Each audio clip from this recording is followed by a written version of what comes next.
আসন্ন ত্রয়োদশ জাতীয় সংসদ নির্বাচনের আগে মনোনয়নপত্র যাচাই বাছাইয়ে বাতিল হয় বিভিন্ন দলের বেশ কিছু প্রার্থীর মনোনয়নপত্র। রিটার্নিং কর্মকর্তাদের সেই সিদ্ধান্তের বিরুদ্ধে চলছে আপিলের কার্যক্রম। এমন কার্যক্রমের মধ্যেই বুধবার বিকেলে নির্বাচন কমিশন সচিবালয়ে সিইসির সঙ্গে সাক্ষাৎ করতে আসেন জামায়াতের ৬ সদস্যের প্রতিনিধি দল। সিইসির সাথে বৈঠক শেষে জামায়াতের নায়েবে আমির ডাক্তার সৈয়দ আব্দুল্লাহ মোহাম্মদ তাহের অভিযোগ করেন, প্রার্থিতা বাছাইয়ের ক্ষেত্রে বৈষম্য করেছে কমিশন। এক দেশে দুই রকম সিদ্ধান্ত, একই আইনের দুই রকম সিদ্ধান্ত। আমরা এটাকে জানিয়েছি এবং প্রতিবাদ করেছি। আর এটার যে কারণটি সেটা হচ্ছে বিভিন্ন জায়গায় ডিসিরা দলীয় ডিসি নিয়োগ করা হয়েছে এবং সেই দলীয় দৃষ্টিভঙ্গি থেকে তারা দেখেছে, তারা আইনকে দেখেনি।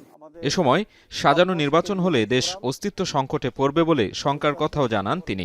নির্বাচনের আগে কাউকে অতিরিক্ত নিরাপত্তা দেয়া নিরপেক্ষতার পরিপন্থী বলেও উল্লেখ করেন।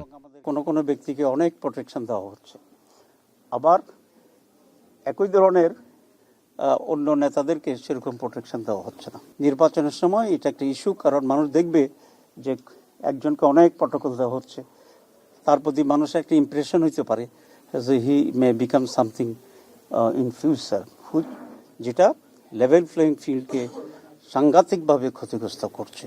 এর আগে সকালে জামায়াতের আমির ডাক্তার শফিকুর রহমানের সঙ্গে ইউরোপীয় ইউনিয়নের প্রতিনিধি দল সৌজন্য সাক্ষাৎ করেন।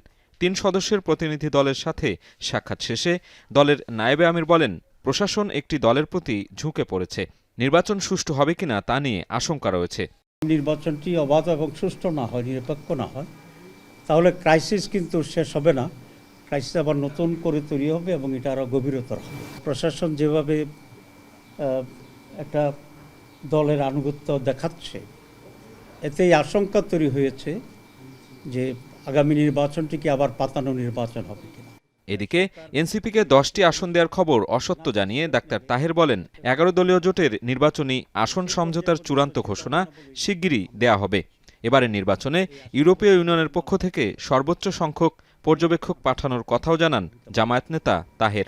ইউরোপিয়ান বলেছে তারা হাইয়েস্ট নাম্বার অফ অবজারভার এখানে পাঠাবে।